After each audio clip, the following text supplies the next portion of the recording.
paglilingkod namin sa paghahatid ng tamang balita at impormasyon, tulong na galing sa aming puso.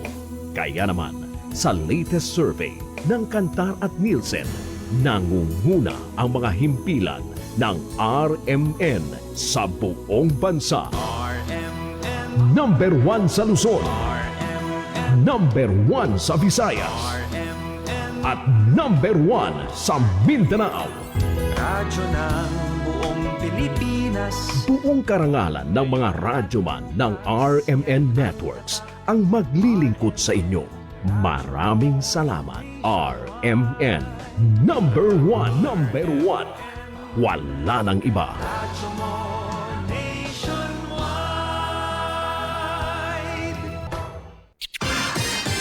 Ito ang DXMY.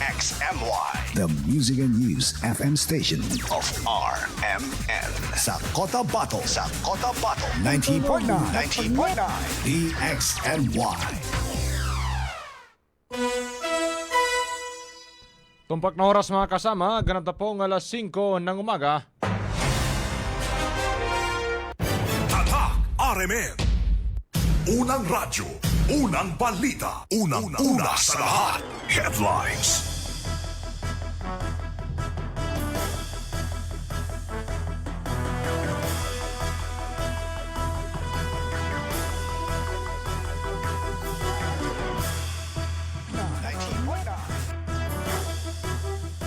Unang-una sa lahat. Headlines.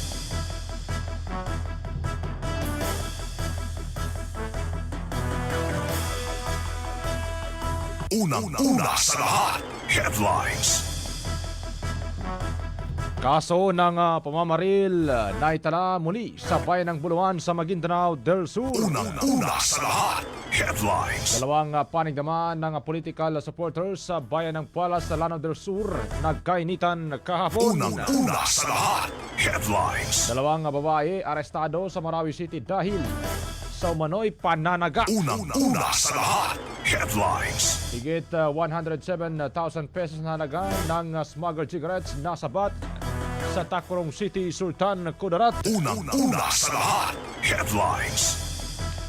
Samantala mga kasama, top 10 most wanted person naman sa Sultan Kudarat Province arestado. Unang-una sa lahat. Headlines. Mga armas at bala nasamsam ng militar sa magkasunod na bakbakan sa Mamasapano, Maguindanao del Sur. Unang-una sa lahat. Headlines. UBJP nagtalaga ng mga bagong opisyal sa loob ng partido. Unang-una sa lahat. Headlines.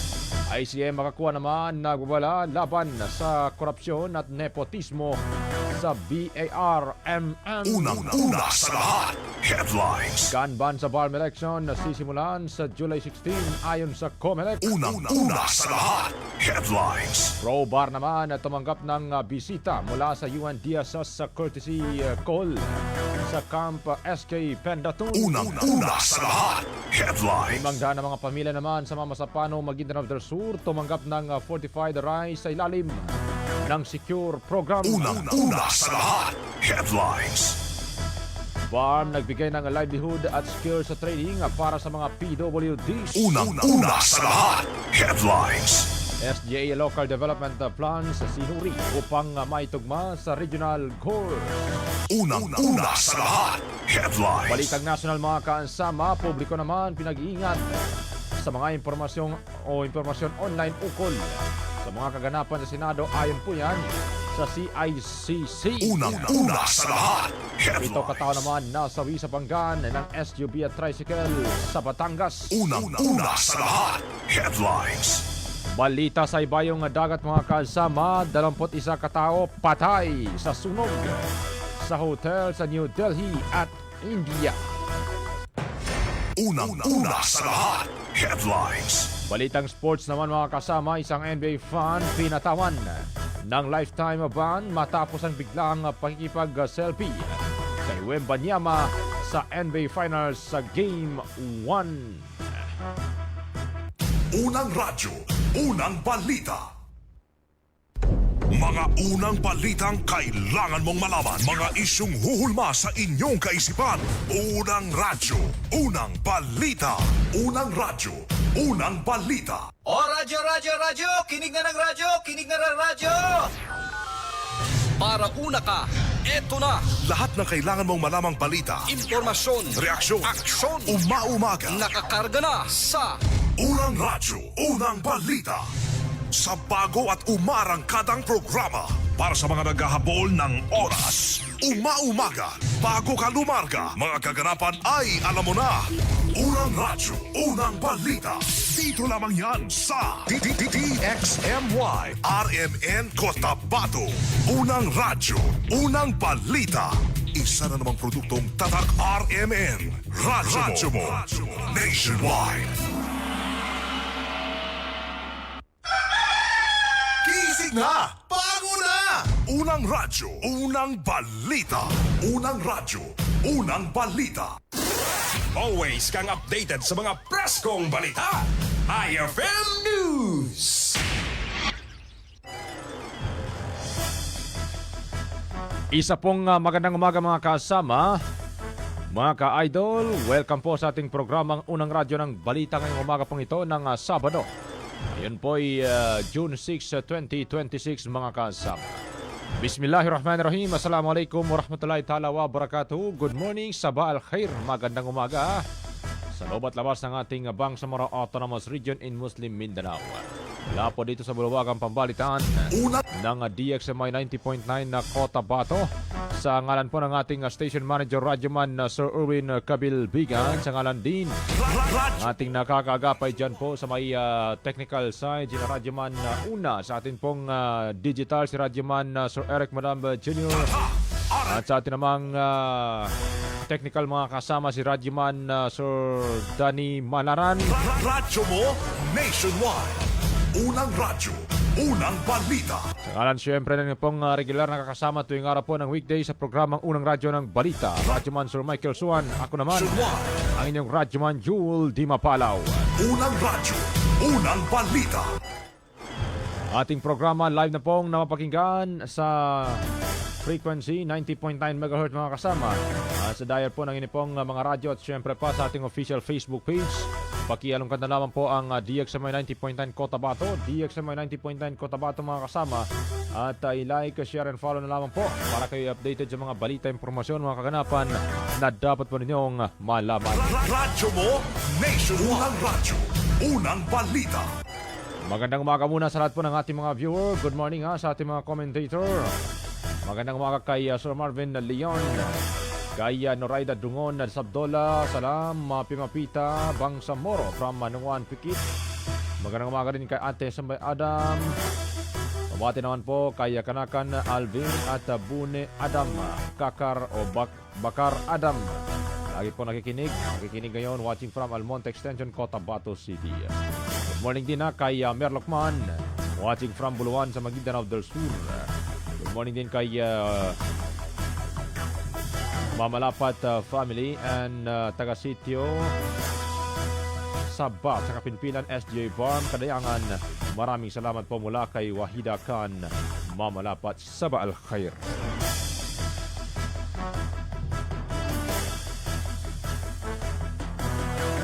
Mga unang balitang kailangan mong malaman. Mga isyung huhulma sa inyong kaisipan. Unang radyo, unang balita. Unang radyo, unang balita.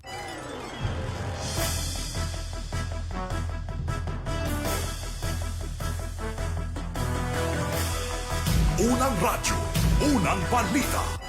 5:11 na po ng umaga mga kasama. Magandang umaga rin kay Betsuaga Vlog. Good morning. Kay Dato Uno Uto Di Maukom. Good morning. Kay Amada Lumpan. Magandang umaga rin 5:11 ng umaga mga kasama. Dako muna tayo sa detalye po ng ating mga balita. Radyo mo, Dalawang magkakahiwalay po na engkwentro ang naitala kahapon, June 5, sa bayan ng Mamasapano sa Maguindanao del Sur matapos magkasagupa ng mga sundalo ang mga pinaginilangan na titirang miyembro ng Dawla Islamia sa nasabing lugar. Ayon sa militar, Unang sumiklab ang bakbakan sa barangay Pimbalacan. Nang nasabing bayan habang nagsasagawa ng operasyon ang pinagsanib na tropa ng 601st Infantry Brigade at ng 64th Division Reconnaissance Company laban sa grupo ng leader ng Manoy si Marhom Esmael. Radyo mo nationwide. Pinaputokan naman ng grupo ni Esmael ang mga operatiba dahilan upang mawi sa palitan ng putok ng baril ang naturang operasyon. Matapos ang magkasunod na enkwentro mga kasama, na-recover naman ng militar ang tatlong matataas na kalibre ng baril kabilang ang M16 rifle, M14 rifle at Remington M4 rifle na iniwan naman ng mga tumakas na armadong grupo sa nasabing bakbakan. Si Esmael ay naharap umano sa iba't ibang kasong kriminal kabilang ang frustrated murder, multiple murder, extortion at panununog ng mga kabahayan na nakabinbin sa korte sa Maguindanao del Sur, Sultan Kudarat at ng Cotabato City. Ay naman sila mga barangay officials mga kasama at Moro community leaders mabilis na umatras sa mga armadong grupo habang may dalang umanong dalawang sugatan nilang kasamahan. Radyo mo nationwide. Makalipas ang ilang oras, muling nagkasagupa ng mga sundalo ang isa pang grupo na umano'y kalyado rin ni Esmael sa bahagi naman ng liblib na lugar ng barangay Daladar sa nakalaunan ay umatras din matapos umanong mapansing na papalibutan na sila ng tropa ng pamahalaan. Unang radyo, unang balita.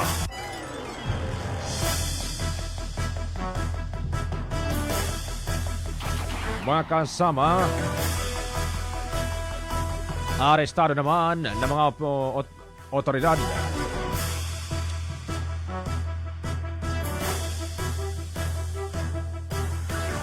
o isang pagtutuwid mga kasama nasamsam sa mga sospek. Ang 107,000 pesos na halaga ng pinaginalang smuggled cigarettes sa barangay San Pablo, Tacloban City habang naaresto naman ang isang 28 anyos na store attendant na naaktuhang nagbabantay umano sa tindahang pinagbilhan ng mga kontrabando. Sa operasyon, nadiskubre ng mga operatiba ang iba't ibang brand ng sigarilyong walang kaukulang dokumento kabilang ang Canon, Berlin, Ford at Titan cigarettes na nakadisplay sa loob ng naturang tindahan.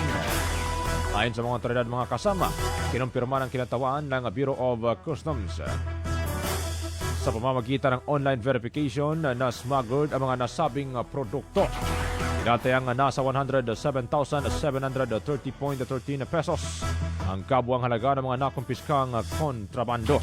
Inihanda na ang pagsasampa ng kasong paglabag sa Customs Modernization and Tariff Act at Graphic Health Warnings Law laban sa sospek habang nagpapatuloy naman ang kampanya ng pulisya kontra bentahan ng mga kontrabandong produkto sa lalawigan ng Sultan Kudarat.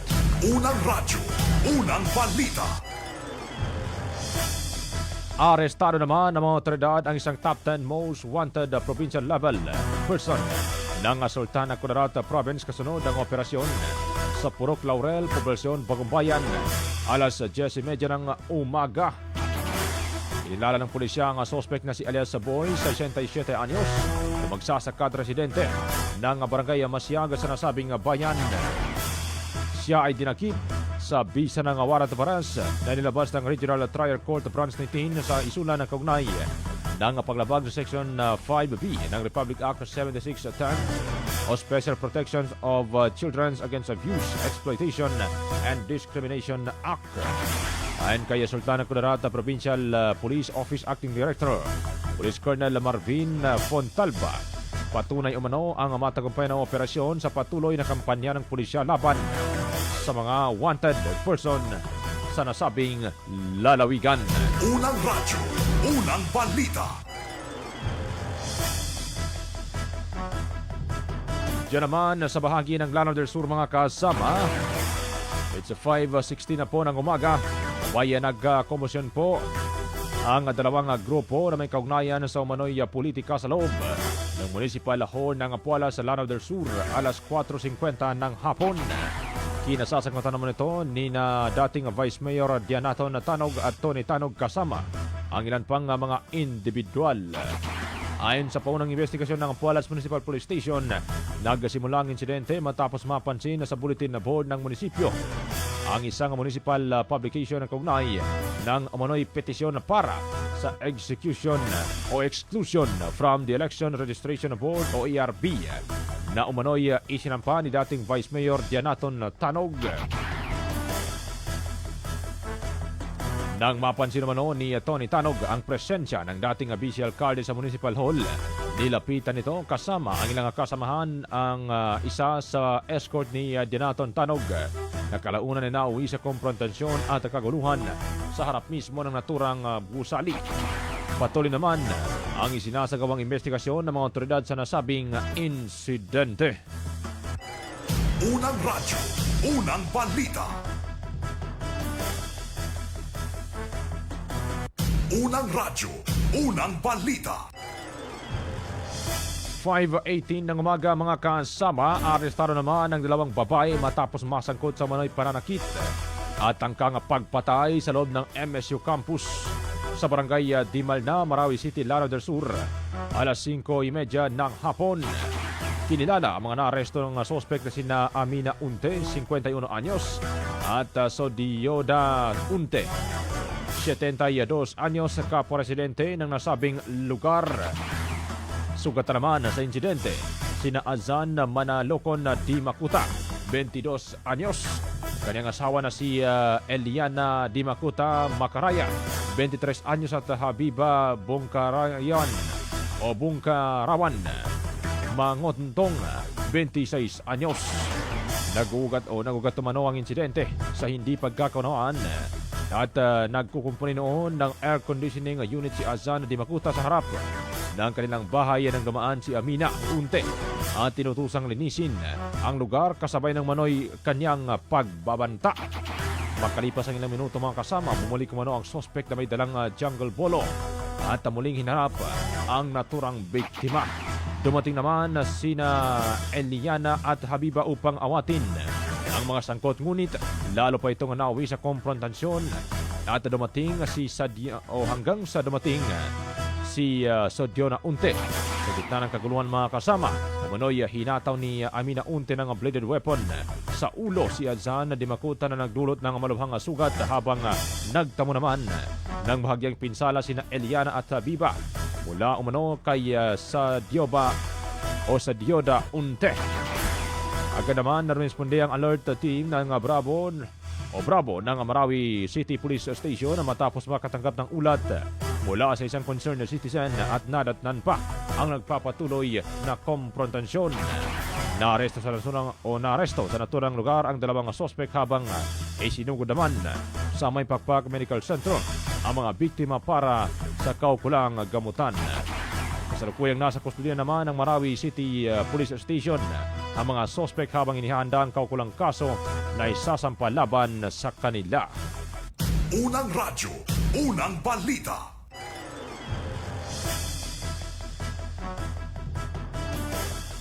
"5:20 na po ng umaga mga kasama, dito naman sa Datu Din Sinswat. Inihayag ni Datu Din Sinswat MPS Chief Police Major Catherine Paidowen na tulong-tulong sa pagsusugpo ng kumakalat na iligal na droga sa bayan ang mga security sector at iba pang mga stakeholder. Kasunod ito ng pagkakalakip sa dalawang mga drug pusher sa bayan o sa poblasyon ng Dalikan sa bayan kung saan nasamsamang mahigit 200 pesos na halaga ng shabu. Ani Paidowen mga kasama, kung may mga kainainalang makita o mapansin naman ang mga residente ng bayan, ay mas maigi pa rin na huwag silang magatubili ng isumbong ito upang maaksyonan kagad ng mga otoridad. Hinikayat din niyang lahat na maging mapangwatyag at mapanuri sa lahat ng pagkakataon.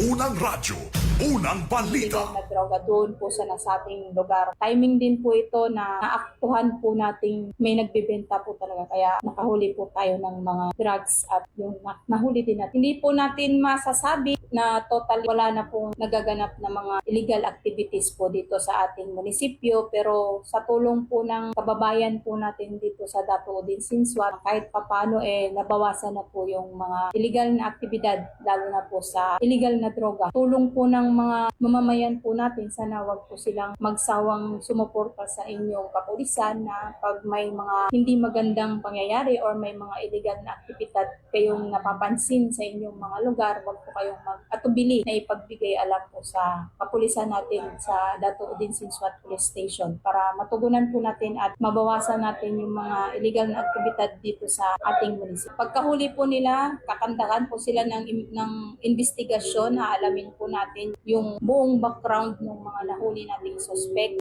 Tapos, pag okay na po yung mga requirements na kailangan,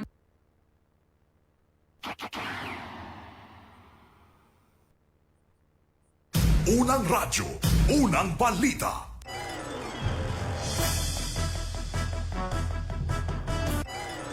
Unang radyo.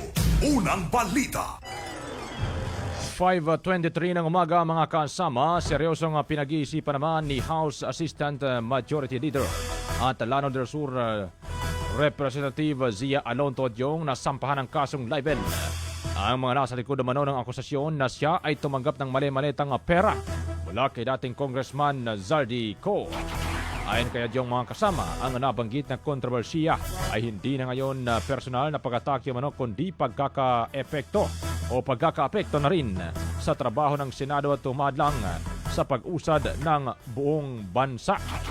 Binanggit din ni Adyong na noong una nitong isiniwalat ng ex-Marines ay hindi niya muna pinansin dahil wala na mga katotohanan kahit pa pinayuhan siya ng mga abogado na magsampa na ng kaukulang kaso. Unang radyo. Unang balita. 5:24 ng umaga mga kasama. Mga unang balitang kailangan mong malaman. Mga isyung huhulma sa inyong kaisipan. Unang radyo. Unang balita. Unang radyo. Unang balita.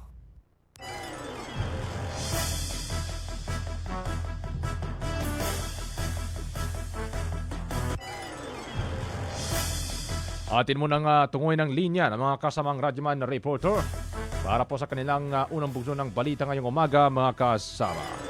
Unahin natin ang linya ni radyoman na Maestro Ray Bansao sapagkat binabanggit dito ay ICM makakuha. Abay may pahayag matapos umano ang kanyang indefinite suspension sa BIAF Chief of Staff. Detalye ng balita mula kay radyoman na Maestro Ray Bansao. DXMY. RMN Report. Naglabas ng pahayag si Balma Interim Chief Minister Abdul Rauf Sami Gambar magagawa kaugnay sa indefinite suspension bilang Chief of Staff ng Bangsamoro Islamic Armed Forces MLF. Ayon ka ICM magakuha, ang suspension ay may kaugnayan umano sa pagtakbo bilang independent candidate ng 3rd Parliamentary District ng Maguindanao del Norte at hindi niya pagsunod sa kahilingan na alisin si Mohagi Rigbal bilang MBST Minister. Ito'y matapos lumabas ang Central Committee ng suspension sa kanya. Ipinaliwanag niya na mas pinili niyang tumakbo ng independent upang mapanatili ang pagiging patas bilang Chief Minister habang napapalapit ang halalan. Iginit niya na wala siyang natanggap na Certificate of Nomination and Acceptance o CONA. Nananawagan si Magakwa sa mga taga-suporta na manatiling kalmado at iwasan ang anumang hakbang na maaaring magdulot ng tensyon. Sa kabila ng suspension, tiniyak niyang ipagpatuloy ang kampanya laban sa korupsyon, nepotismo at mga hindi natatapos na proyekto sa BARM habang hinihintay ang pinal na paglilinaw sa iba pang isyong kinakaharap niya. Kasama mo sa DXMY 90.9, Radyoman Maestro Rahi Bansao Tatak Armen. Radyo mo nationwide. Unang radyo. Unang balita. Maraming salamat radyoman na Maestro Ray Bansao sa detalye ng balitang yan. Samantala mga kasama, dagdag pa rin na balita. Nabanggit dito mga kasama, case management naman workers ng 4P sa Region 12 na katanggap ng tablet devices. Detalye mula kay radyoman Daisy Mangod. DXMY. RMN Report. Binigyan ng Department of Social Welfare and Development Region 12 ng tablet device ang case management workers ng Pantawid Pamilyang Pilipino Program of 4Ps upang mapabilis ang monitoring at assessment ng kalagayan ng mga benepisyaryo ng programa. 657 tablet devices ang ipinamahagi sa city at municipal links sa Suksajen. Ayon kay DSWD-12 4Ps Computer Maintenance Technologies 2 Anwar Lidasan, layunin ng inisyatibang ito na gawing mas mabilis at epesyente ang pangangalap ng datos at pagsasagawa ng assessment sa mga benepisyaryo, lalo na sa pagpapatupad ng mga proseso para sa pagpapatuloy at pagtatapos ng kanilang pagiging bahagi ng programa. Ngayong taon, mahigit 40,000 potensyal na benepisyaryo ang sumailalim sa validation bilang mga posibleng bagong miyembro ng 4Ps. Kasabay nito, nagpapatuloy rin ang DSWD-12 sa pag-evaluate at pag-e-exit ng mga benepisyaryong nakamit na ang economic sufficiency at social adequacy. Kasama mo sa DXMY 90.9 Radio Monday si Mangud, Tatak RMN. Radyo mo nationwide. Unang radyo, unang balita. Maraming salamat Radyoman Daisy Mangod sa detalye ng balitang yan. Magandang maga pa rin ang ating pagbati sa lahat ng mga tagapakinig ng DXMY, tagapanood. Ito sa ating pa mga commentator, mga kasama bago tayo magpatalastas. Good morning kay Antibay Umulkusumit Timbang Waya, kay Tatatong Waya, watching from Purok Bayalabi ng Dato Balabaran sa Cotabato City. Good morning din kay Ray Molina, watching from Makilala. Dr. Jul, good morning Sir Ray, lahat po ng mga kasamaan mo dyan, mga pamilya ho dyan, sa bayan ng Makilala sa North Cotabato, good morning po, good morning, assalamualaikum, and ingat po at all times. Star Shooter, salam, good morning, watching from Malagundi, Tugunan, SJ Barm, walaikum salam, and good morning din. Kay Saimona Sangki Amadas, magandang umaga, sa family Amadas, Okran, kay Rahima Kansengan na Mustafa. Humingi po na PNP na matulungan. Ito humingi po siya sa mga PNP na sana po matulungan ang kuya niya na may bumaril sa kanya sa loob mismo ng bahay nila. Allahu Akbar. Kagabi. Naku naman. Isang particular na lugar ito, Ma'am Rahima. Rahima Kansengan Mustafa. Dahil wala po silang alam, nalitan siya dahil mabait po yung tao. Walang bisyo, sana makamit po ang sisya ng mamiyang dalawang anak na babae. Anyway, looking forward mag-PM ka sa page ng DXMI. Doon po sa mismong DXMI 90.9. Hindi doon sa may 67 years. Yung isa sa mismong page kasamang Ma'am Rahima Mustafa. Sige, kay Asdullah Farouk Shiga, magandang umaga rin. Salam, Saida Mamayog, Balunsay ng Barangay Matagabong, Ampatuan, Maguindanao del Sur. Good morning. Kaya Don Vlog, magandang umaga. Watching from Purok Durian, Bagwa, Mother Bagwa, Cotabato. Kay Saima Kadil Enok, magandang umaga rin. Sa ano ba to? Inatilan Tikit. Madsambag, good morning din, Mapimapita. Kay Sir Benjamin Pon, magandang umaga, Sir. Watching us, ang Municipal Administrator ng Sultan ng Kudarat, Maguindanao del Norte. Good morning din kay Emer Bong Angeles, magandang umaga, Cotabateños. Tumanong MacGyver Latif, good morning din, DXMI Cotabato. Laga Bayo, magandang umaga. Sa Lamapita, lahat po ng Baknon, saan sa Tabiran, ando sa Tamantaka 4, makikinig sila. Good morning kay Sir Benjamin Pon, Karadyaman, shoutout po sa lahat po ng mga miyembro ng Gamma Epsilon Falcons 1963. Loy, salo-salo together ngayon araw sa Lumboy, Awang Dos. Ingat kayo, sir, Mapatoy sa ere po ni Brad Peter Imperial. Maraming salamat mula kay Beta Zeta Alumni Council, Mindanao President Sultan Banjo Mampon. Kompleto Ricardos. Good morning din kay Sir Kamid Di Patuan. Good morning DXMI. Watching from Maladig, Picong, Lanao del Sur. Sa lahat na po sa lahat po mga kasama ng nakikinig sa atin. Magandang umaga po sa inyong lahat. Standby muna at tayo po'y magbabalik. Mga unang balitang kailangan mong malaman. Mga isyung huhulma sa inyong kaisipan. Unang radyo, unang balita. Unang radyo, unang balita.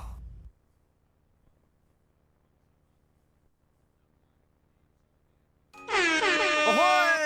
Kidney Care time! Perhesyo ning magpa-dialysis gasto kaayo. Maayo na lang niya ang Kidney Care. Brad, unsay imong nasinati sa Kidney Care? Ako si Loloy taga Danau, 50 ang edad. Tulo na kabuan-wan ako nagdialysis. Sukad nga naggamit ko og Kidney Care. Nibalik ang akong kusog sa matag adlaw. Ug wala na ko'y gibating kaluya sa lawas. Kaning Kidney Care nakatabang sa pagatiman sa akong kidney. Karon makalihok-lihok nako sa ako inadlaw nga buluhaton. Daghang salamat sa Kidney Care. Ang Kidney Care ay mabibili sa Mercury Drug Store at mga suking butika. Ang Kidney Care hindi gamot at hindi dapat gamiting panggamot sa anumang uri ng sakit.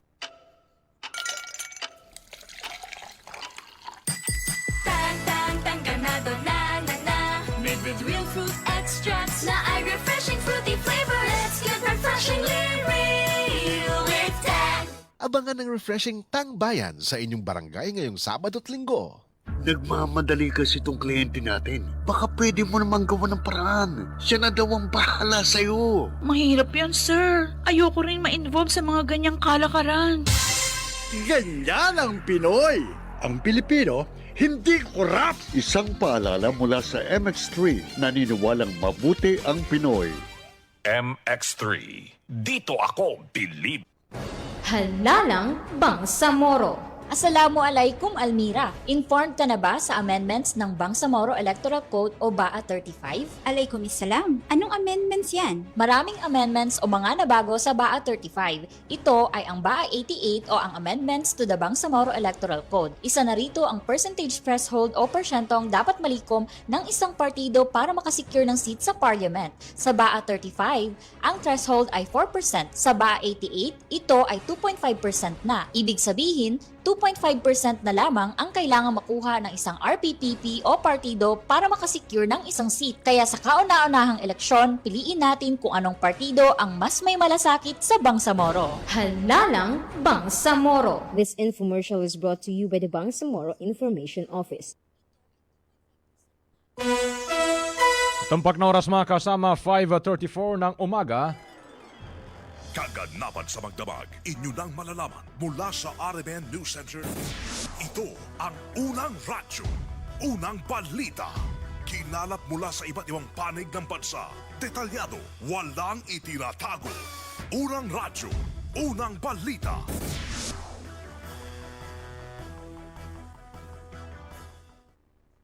Unang radyo, unang balita. Tuloy sa atin pong programang Unang Radyo ng Balita mga kasama. Ngayong umaga pong ito ng Sabado weekend. Ngayon po ay June 6, 2026. Magandang morning pa rin ang ating pagbati sa lahat ng mga masugid na taga-subaybay, tagapakinig ng DXMY RMN Cotabato. Good morning po ang ating pagbati.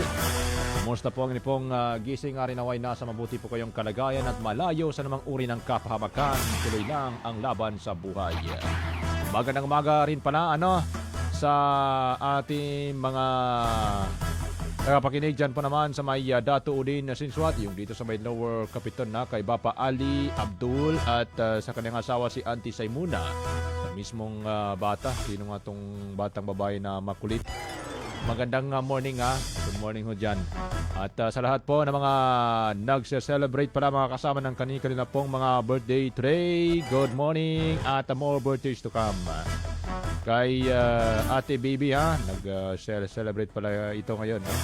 June 6, 2026. Pangilan na kaya ito. More birthdays to come at tuloy lang sa buhay at keep on being kind. Mga unang balitang kailangan mong malaman. Mga isyung huhulma sa inyong kaisipan. Unang radyo, unang balita. Unang radyo, unang balita. Pagbati pa rin mga kasama bago po sa detalye ng ating mga balita kay Norme Badal. Good morning watching from Poblacion 8, Cotabato City sa may Kakar. Magandang morning din kay Rene Boy Bornea. Magandang umaga mga kasama. 5:36 ng umaga mga kasama. Naglabas po ang United Bangsamoro Justice Party UBJP ng mga bagong appointment para sa iba't ibang mga posisyon sa partido bilang bahagi ng pagpapalakas ng kanilang organisasyon at ng pamunuan.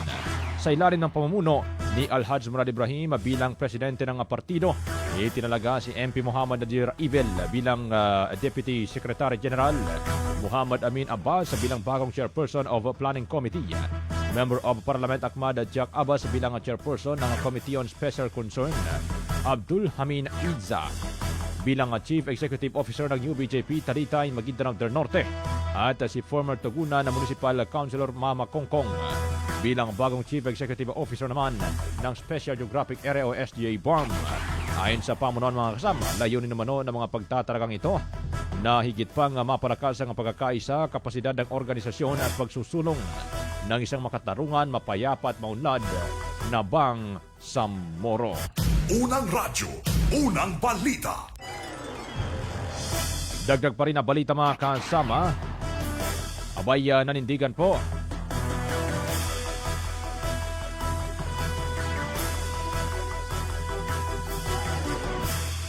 Nanindigan po mga kasama ang Moro Islamic Liberation Front o MLF Central Committee na isang hakbang para sa pagpapalakas ng integridad at reorganisasyon ng BIAF ang pagpataw ng indefinite suspension kaya BARM Interim Chief Minister Abdul Rauf Makakuwa kasunod ng manoy mga paglabag sa kautusan nito. Kasabay ito mga kasama ng hinayag o nito, inihayag po sa DXMY ni BIAF Central Committee Information Officer Engineer Mohajirin Ali na bilang Commander-in-Chief, Chairman at Concurrent Chief of Staff na si Alhaj Murad Ibrahim. Mandato mano ng mga miyembro ng BIAF na sumunod sa mga ito o sumunod mga ito sa kung anong kautusan ang kanilang nilalabas mula sa Central Committee ng BIAF MILF. Dahil dito mga kasama, nakatagdang magsagawa ng pagtitipon ng mga officers nito hanggang elements sa kaugnay sinasabing pagbabago sa naturang organisasyon. Unang radyo, unang balita. In relation doon sa interest of accountability at para ma-uphold yung military hierarchy ng BIAF. Kasunod na rin doon sa mga recent development po na nangyayari, especially internal to them. Based on the Central Committee resolutions, dapat po lahat sila ay mag-adhere doon sa utos ng Central Committee at in relation naman sa chain of command, all officers, members ng BIAF ay maiging doon na magsunod sa kung ano ang command na iutos ng ating Amirul Mujahideen, ng ating Commander-in-Chief, na kung saan for now ay inassume niya yung position as concurrently yung Chief of Staff ng BIAF. Yes po, siya rin po ang tumatayong Chief of Staff sa ngayon. Hindi lang po yun, yung mga members, especially the officers po, expect na may mga series of meetings na mangyayari in relation to the MILF Central Committee resolution. Unang radyo, unang balita. Hindi direktang sinagot sa nasabing resolusyon mga kasama kung ano man ang epekto nito sa pagiging interim chief minister ng BARM na si Abdul Rauf Makakuwa dahil nakasalalay pa rin naman ito sa kapangyarihan ng Pangulo ng Bansa ani Engineer Ali. Sa uli, hinimok niya ang publiko na maging mapanuri at responsable sa pagtanggap at pagpapakalat ng impormasyon lalo na sa social media upang maiwasan ang pagkalat ng maling balita at posibleng magpagkalito ng publiko. Tiniyak din ni Engineer Ali mga kasama na nananatiling committed ng MLF sa pangangalaga sa peace process at sa pagpapatuloy ng implementasyon ng Comprehensive Agreement o Comprehensive Peace Agreement on the Bangsamoro. Unang radyo, unang balita. Nanawagan tayo, consistently sa lahat ng ating constituency, even to all members of the MI, the organs, Polcom, BIAF, na maging mahinahon tayo, laging mapagmatya, laging bantayan yung nakukuwang informations, especially sa social media, at laging mag-verify, mag-validate para hindi ho tayo maligaw doon sa tamang impormasyon na kailangan ho nating makuha, maiwasan yung possible na magiging problema kung sakaling hindi natin i-validate yung mga information na ito. Now, unang-una, yung MILF Central Committee is patungkol doon sa kanyang position as Chief of Staff of BIAF. Hindi ho pinag-usapan yung membership sa MI. Pangalawa, yung pagiging Chief Minister po ay sole prerogative po ng ating Pangulo. Presidente po ng Pilipinas ang nag-a-appoint sa lahat ng members ng Parliament at ng Chief of Staff during this transition period po. Sa ngayon, based on the resolution, hindi ho kasama doon sa sesyon yung bagay na yan na nakafocus po sa posisyon ng BIAF Chief of Staff. Unang radyo, unang balita. Ang tinig mga kasama ni MLF Central Committee Information Officer Engineer Mohajirin Ali. Sa kaugnay pa rin na balita mga kasama, nagbabala naman si BARM Interim Chief Minister Abdul Rauf Makakuwa laban sa korupsyon, nepotismo at iba pang katiwalian sa pamahalaan ng Bangsamoro Autonomous Region in Muslim Mindanao o BARMM.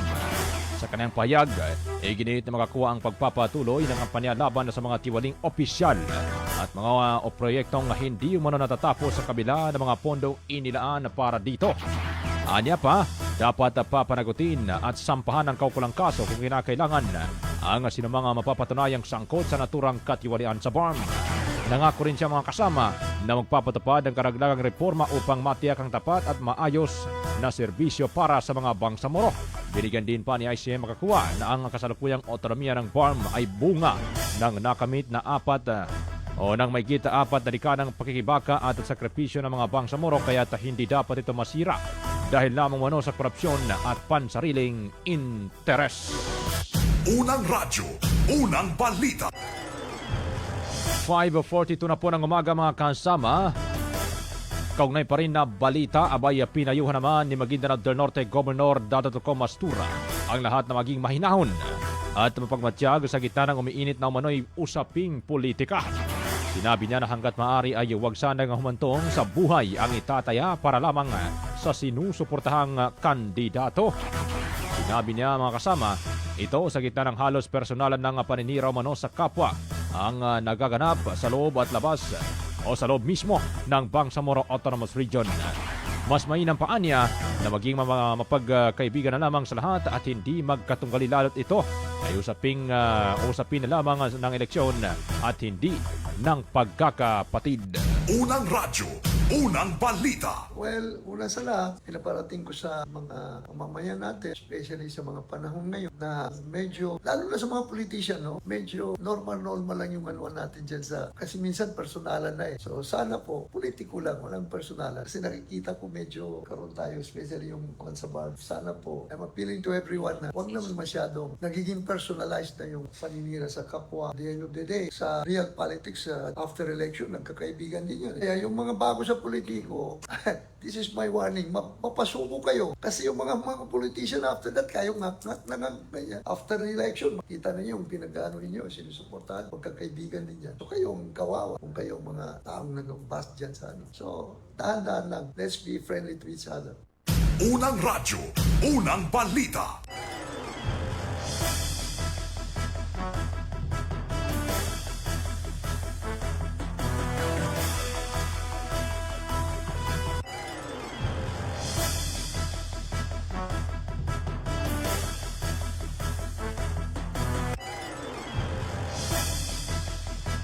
Dagdag pa rin na balita mga kasama, mahigpit naman na ipinatutupad ng Commission on Election o COMELEC ang gun ban sa Bangsamoro Autonomous Region na simula July 16 na kasabay ng pagsisimula ng election na period para sa parliamentary election sa reyon. Ayon kay COMELEC Chairperson George Erwin Garcia, suspendido ang lahat ng firearm licenses sa reyon sa panahon ng election period na tatagal hanggang September 29, 2026. Sinabi niya na maaari pa rin mabigyan ng exemption ng mga individual na kinakailangang magdala ng baril dahil sa trabaho o banta sa kanilang seguridad, ngunit kinakailangan nilang kumuha ng pahintulot mula sa Commission on Election o COMELEC. Ayon pa kay Garcia mga kasama, halos 16,000 na katao ang naaresto dahil sa paglabag sa gun ban noong halalan ng 2025. Dahil dito, mas paigtingin naman ang pagpapatupad nito sa BARM bago ang parliamentary election sa September 14, 2026. Unang radyo, unang balita. 5:45 ng umaga mga kasama, tinanggap naman ni PROBA Regional Director Police Brigadier General Jason Christopher Abesia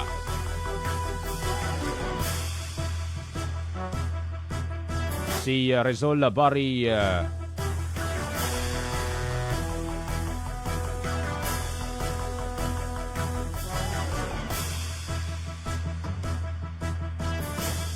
o isang pagtutuwid mga kasama.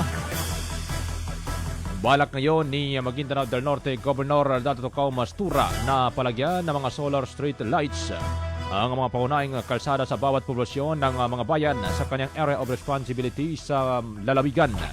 Anya pa, ito ay upang mas maging maliwanag umano at ligtas ang pagbabiyahe ng mga motorista lalo na sa gabi. Aminado naman ito na hindi at mahirap na maimplementa umano ang ganitong mga programa, ngunit pinagsusumikapan nila ito na may sa katuparan hanggat siya pa ang umupong gobernador. Unang radyo, unang balita. Pero tayong programa doon sa LED, no? Yun po, kahapon po, meron din po. In fact, may pinapabit na nabili na yung po natin sa natin sa mga munisipyo, sa mga barangay. Ang po, talagang continuous program ko po yan sa mga barangays. Kaya lang, hindi natin kaya na pag-isahin barangay by barangay ganyan, or especially priority yung poblasyon. Unang radyo, unang balita. Sa ibang balita naman mga kasama, pinangunahan naman ng Ministry of Social Services and Development o MSSD katuwang ang World Food Program at mga Local Government Unit o LGU ng Mamasapano ang ika-6 na batch na pamamahagi ng fortified rice sa ilalim ng Sustainable Environment Community Upliftment and Resiliency o Secure Convergence Program ng Bangsamoro Food Security Task Force o BFSTF. Kabuang 500 pamilya sa nasabing bayan ang tumanggap ng fortified rice bilang bahagi ng interbensyon ng programa upang mapalakas ang food security at nutrisyon sa mga sambahayan, lalo na sa mga komunidad na higit na nangangailangan ng suporta. Ang Secure Program mga kasama ay isang convergence initiative ng ministries, offices, LGUs at development partners ng BARM na naglalayang magatid ng magkakaunay na interbensyon para sa food security, nutrisyon at climate resilience. Unang radyo, unang balita.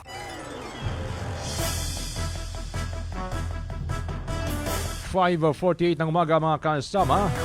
Dangdang mga educator naman ng Maguindanao del Norte ang nakinabang sa libreng licensure examination for professional teacher review na handog ni Governor Dato Toco Mastura.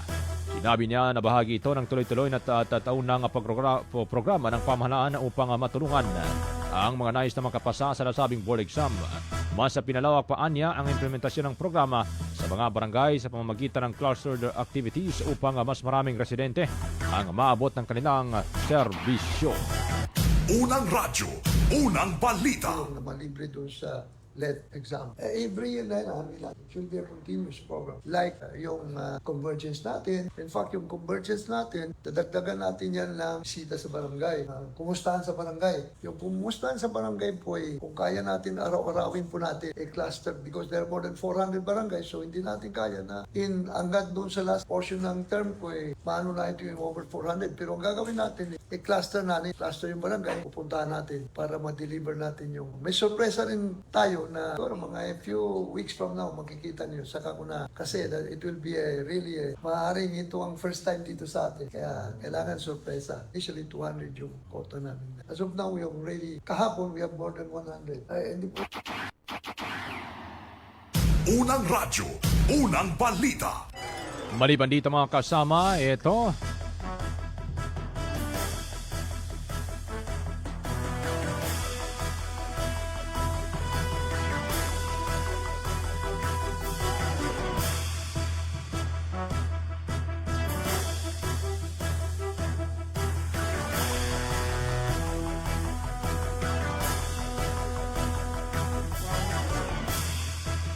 Unang radyo, unang balita. Maliban dito mga kasama, may programa ring libreng cinema viewing para po sa mga senior citizen ang lalawigan. Ano pa nagpasa ng resolusyon ang isang board member sa Maguindanao del Norte para bigyan ng mga identification card ang mga senior citizen sa probinsya para sa KCC Mall of Cotabato para kahit papaano anya ay makapag-enjoy mo ang mga ito. Unang radyo, unang balita.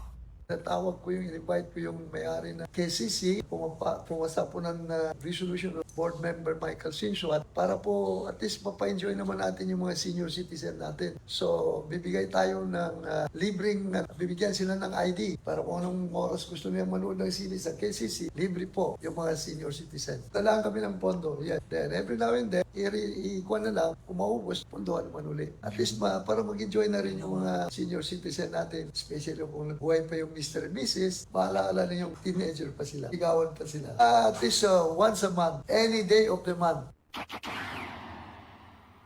Mga unang balitang kailangan mong malaman. Mga isyung huhulma sa inyong kaisipan. Unang radyo, unang balita. Unang radyo, unang balita. 5:52 na po ng umaga mga kasama. Balikan natin ang linya ng mga kasamang Radyoman reporter. Unahin natin ang linya ni Radyoman Ed Sabang sapagkat binabanggit dito mga kasama. Suspect sa babaeng binaril sa barangay Bulalo, Sultan, Kudarat, Maguindanao del Norte, hawak na ng SKMPS. Detalye ng balita mula kay Radyoman Ebs Abang. Ronda Presinto.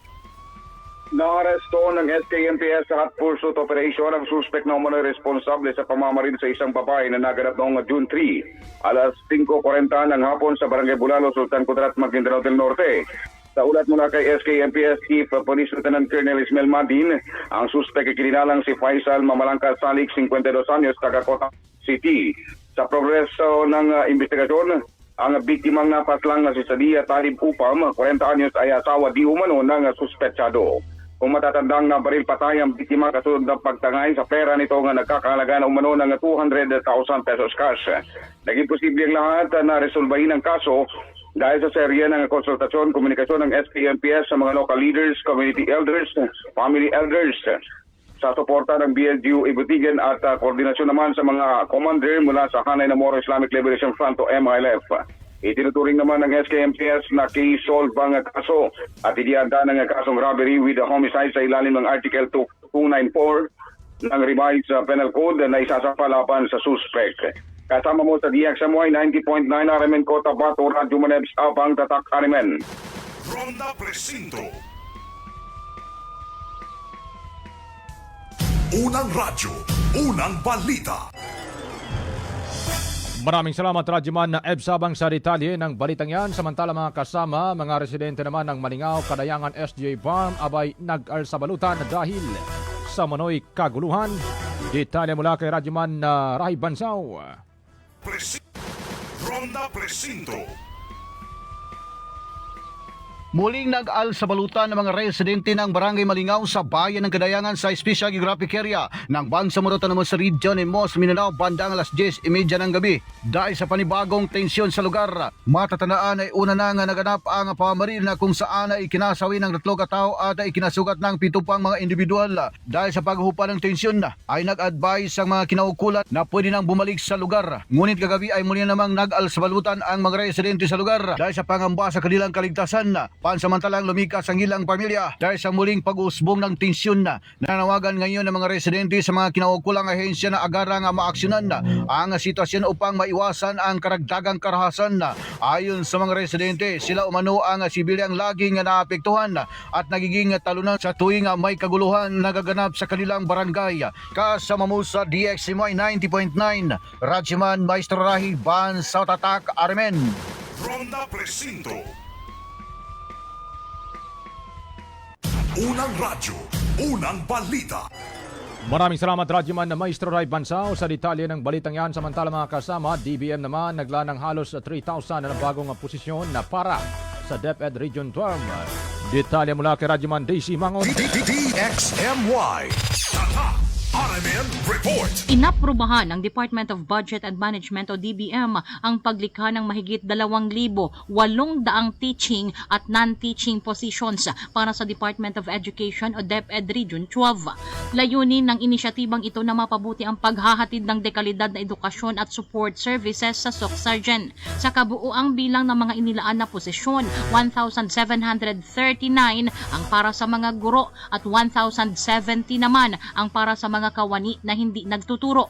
Ang mga posisyong ito ay ipamamahagi sa kindergarten, elementary, junior high school, senior high school at alternative learning system o ALS. Ang pondo para sa mga bagong likhang posisyon ay magmumula sa nakalaang pondo ng DepEd na nakasaad sa fiscal year 2026 General Appropriations Act o GAA. Kasama mo sa DXMY 90.9 Radyoman Daisy Mangud, Tatak RMN. Radyo mo nationwide. Unang radyo, unang balita. Maraming salamat Radyoman na Daisy Mangod sa detalye ng balitang yan. Maraming salamat sa ating mga kasamang Radyoman reporter sa kanilang ikalawang bugso ng balita ngayong umaga mga kasama.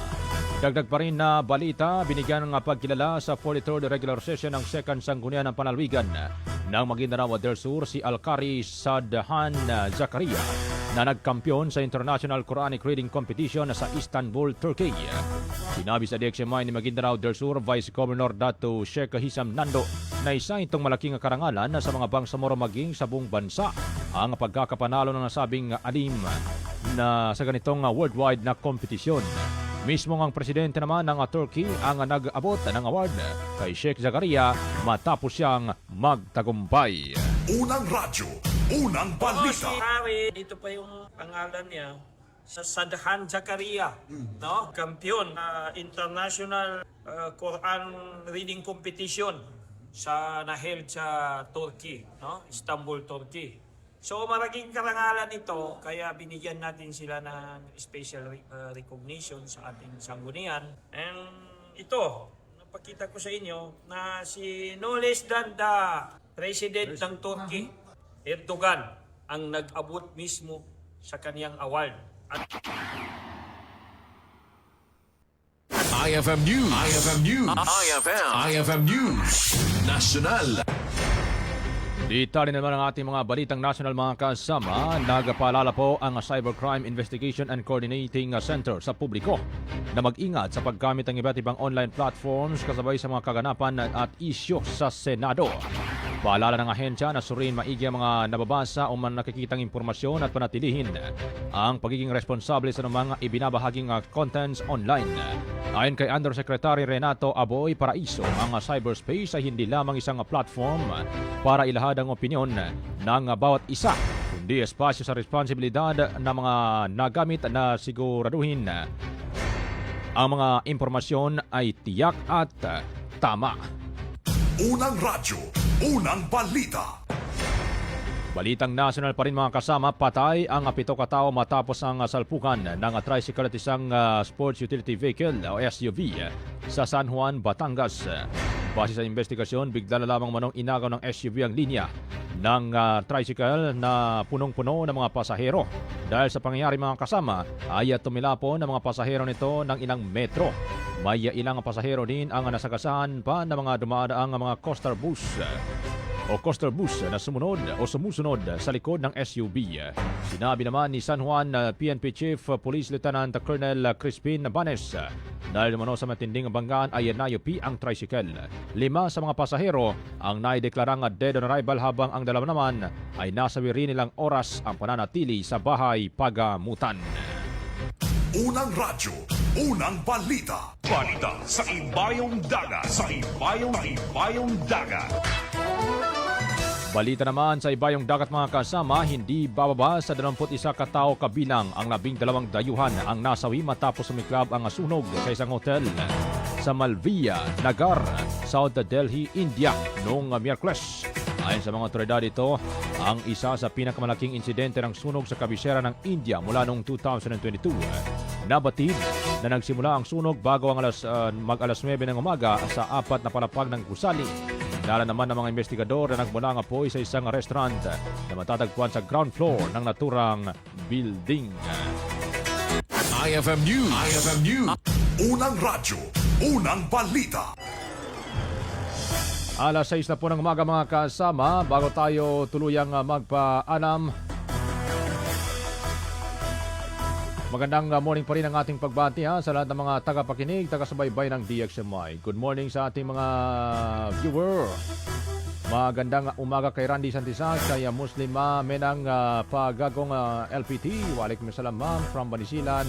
Kay Dato Pike Benito, good morning. Kay RR Linas, good morning. Abi Bulaw Nilan, good morning from Kibayaw, Kapalawan. Kay Nasria Radzak, good morning din from Qatar. Irish Ben Waris Barat, good morning. Kay Yat Tristan Yat Gulay, good morning din na. Kay Datateng Latif, good morning. Poblacion 1, Cotabato City. Kay Ashley Kudarat, good morning from Barangay Damatog, Northern Kabuntalan. Sa ngalan po ng ating station manager, Radyoman Sir Erwin Cabilbigan, sa ngalan din ng ating nakagapay. Diyan po sa may technical side, una si Radyoman Danilo Malaran. At sa atin namang digital si Radyoman Eric Madamba Jr. Ngalan po ng inipong regular na kakasama tuwing araw po ng weekday sa programang Unang Radyo ng Balita. Sir Michael Sona, susunod na sa programang Straight to the Point. Ako po ang inyong naging tagapagatid balita, ang inyong Radyoman Jules Mapalaw, Tatak Aramen. Magandang umaga at marami pong salamat. Buo ang integridad sa pagkalap at paghahatid ng mga balita. Walang haka-haka, walang duda, buo at totoo ang mga balita. Kapag Tatak RMN.